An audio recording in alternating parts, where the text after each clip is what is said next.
नमस्कार। भारत के इतिहास में ना कुछ नाम ऐसे हैं जिन पर बहस कभी खत्म ही नहीं होती। कुछ लोग उन्हें हीरो बनाते हैं तो कुछ विलन।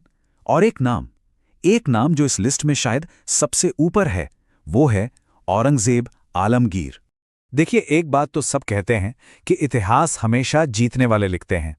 लेकिन सवाल यह है कि जो लिखा गया, क्या वो हमेशा पूरी सच्चाई होता है? शायद नहीं। तो आज का हमारा सवाल ये नहीं है कि औरंगजेब पावरफुल था या नहीं, जाहिर है वो था। सवाल ये है कि क्या कोई राजा महान कहला सकता है अगर उसका पूरा राज डर की बुनियाद पर टिका हो? चलिए इसी सवाल का जवाब ढूंढते हैं। तो पहला हिस्सा, परछाइयों का शहजादा। सोचिए, ये वो दौर है जब शाहजहां का राज है। मुगल सल्तनत अपने चरम पर है, ताजमहल बन रहा है, चारों तरफ शान शौकत है। और उसी महल में एक ऐसा शहजादा बड़ा हो रहा था जिसे इन सब चमक दमक से ज्यादा परछाइयां पसंद थीं। औरंगजेब का बचपन कह सकते हैं कि बहुत ही सख्त अनुशासन में बीता। उसके लिए ना दुनिया बड़ी सिंपल थी, बस दो हिस्सों में बटी हुई। हलाल मतलब जो जायज़ है, और हराम मतलब जो मना है। बीच का कोई रास्ता था ही नहीं। संगीत हराम, चित्रकारी हराम, जो कुछ भी उसकी मजहबी किताबों से मेल नहीं खाता था वो सीधा सीधा गुनाह था। और यहीं पर कहानी दिलचस्प हो जाती है। शाहजहां के ये दोनों बेटे सिर्फ भाई नहीं थे, ये हिंदुस्तान के भविष्य के दो अलग अलग रास्ते थे। एक तरफ था दारा शिकोह, पढ़ा लिखा सूफी मिजाज का, जो उपनिषदों का फारसी में अनुवाद कर रहा था, हिंदू मुस्लिम एकता की बातें करता था। और दूसरी तरफ औरंगजेब, जिसके लिए मजहब सल्तनत से भी ऊपर था। सोचिए, अगर दारा जीतता तो शायद इतिहास कुछ और होता, पर जीता औरंगजेब, और यहीं से दरारें पड़नी शुरू हो गईं। दूसरा हिस्सा, खून से बना सिंहासन। अब देखिए, जैसे ही शाहजहां के बीमार पड़ने की खबर फैली, मुगल सल्तनत का वो खूनी खेल शुरू हो गया जिसके लिए वो बदनाम थी, भाइयों के बीच की जंग। औरंगजेब ने जरा भी वक्त नहीं गंवाया। उसने अपने भाइयों को धोखे में रखा, मजहब के नाम पर अपनी फौज खड़ी की और सामूगढ़ की लड़ाई में दारा शिकोह को बुरी तरह हरा दिया। और सिर्फ भाई ही नहीं, उसने अपने बाप शाहजहां को भी तख्त से उतारकर आगरा के किले में कैद कर दिया। लेकिन यहां एक बहुत जरूरी बात है। दारा शिकोह पर इल्जाम देशद्रोह का नहीं लगाया गया, नहीं, उस पर इल्जाम लगाया गया कुफ्र का, यानी इस्लाम का गद्दार होने का। यह सियासत का एक बहुत शातिर खेल था। औरंगजेब को सच से कोई मतलब नहीं था, उसे तो बस तख्त चाहिए था। दारा को जलील करने के लिए उसे जंजीरों में जकड़कर दिल्ली की सड़कों पर घुमाया गया और फिर बेरहमी से उसका सर कलम कर दिया गया। कहते हैं, उस दिन सिर्फ एक शहजादे की मौत नहीं हुई थी, उस दिन हिंदुस्तान के एक मुमकिन भविष्य की भी मौत हो गई थी। तीसरा हिस्सा, डर की वास्तुकला। अब जब औरंगजेब बादशाह बन गया तो उसकी सोच ही सल्तनत का कानून बनने वाली थी, और उसने एक ऐसे साम्राज्य की नींव रखी जो उसकी अपनी छवि में ढला था। और इसका मकसद सिर्फ खजाना भरना नहीं था, नहीं, ये एक साफ संदेश था कि इस सल्तनत में सब बराबर नहीं है। और इसका असर बहुत भयानक हुआ। गरीब किसानों पर उनकी महीने भर की कमाई जितना बोझ डाल दिया गया, वो कर्ज में डूब गए। व्यापारियों का धंधा चौपट हो गया, और सबसे बड़ी बात, राजपूत जो मुगल सल्तनत की रीढ़ की हड्डी थे, वो भी अब दुश्मन बन गए। इसके बाद नंबर आया मंदिरों का। काशी विश्वनाथ मंदिर को तोड़ा गया और उसकी जगह एक मस्जिद खड़ी कर दी गई। मथुरा में कृष्ण जन्मभूमि मंदिर के साथ भी यही हुआ। ये सिर्फ तोड़फोड़ नहीं थी, ये ताकत का और मजहबी दबदबे का खुला प्रदर्शन था।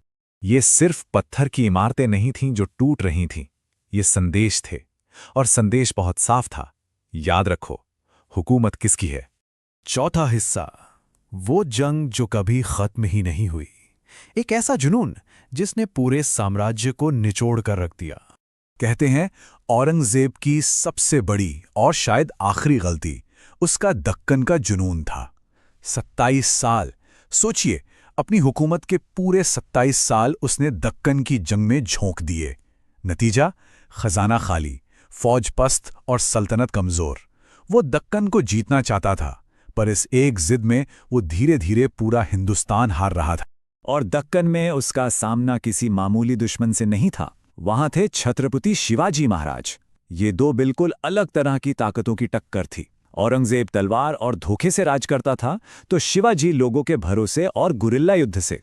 औरंगजेब ने हर कोशिश की, लेकिन शिवाजी हर बार पहले से ज्यादा मजबूत होकर वापस आए। शिवाजी महाराज के बाद औरंगजेब के हाथ उनके बेटे संभाजी महाराज लगे और यहां औरंगजेब ने क्रूरता की सारी हदें पार कर दी। संभाजी महाराज को तड़पा तड़पा कर मारा गया, उनकी आंखें निकाल ली गईं, जुबान काट दी गई और फिर उनकी जान ली गई। ये कोई जंग नहीं थी, ये सरासर इंसानियत का कत्ल था। और अब आखिरी हिस्सा, एक टूटे हुए साम्राज्य की विरासत। दक्कन की जमीन तो खून से लाल हो चुकी थी, लेकिन एक चीज थी जो अब भी औरंगजेब के कब्जे से बाहर थी, और वो थी लोगों की आस्था और अपनी आजादी की चाह। कहानी उत्तर भारत की तरफ मुड़ती है।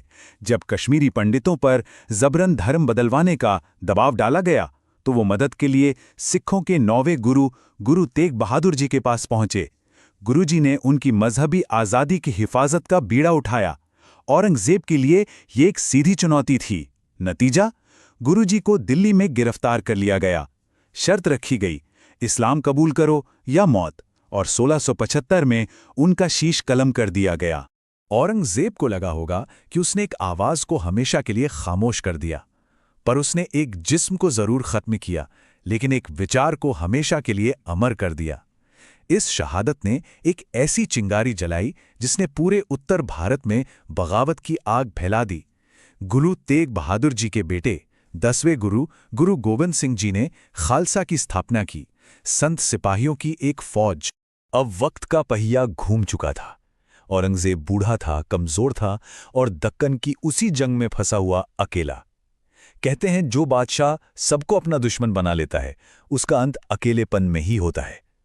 अपने आखिरी खतों में वो खुद लिखता है, मैंने अपनी जिंदगी बर्बाद कर दी। ये शब्द किसी फतेह हासिल करने वाले बादशाह के नहीं हैं, ये एक हारे हुए इंसान के शब्द। तो वापस उसी सवाल पर आते हैं। औरंगजेब एक विलन या एक ऐसा बादशाह जिसे इतिहास ने गलत समझा? देखिए, इसमें कोई शक नहीं कि वो एक काबिल जनरल था, एक चालाक हुक्मरान था, लेकिन आखिर में उसकी अपनी नीतियों उसकी सल्तनत को ले डूबी।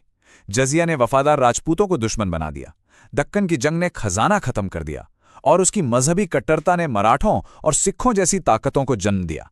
शायद इतिहास औरंगजेब को एक महान राजा के तौर पर नहीं, बल्कि एक चेतावनी के तौर पर याद रखता है।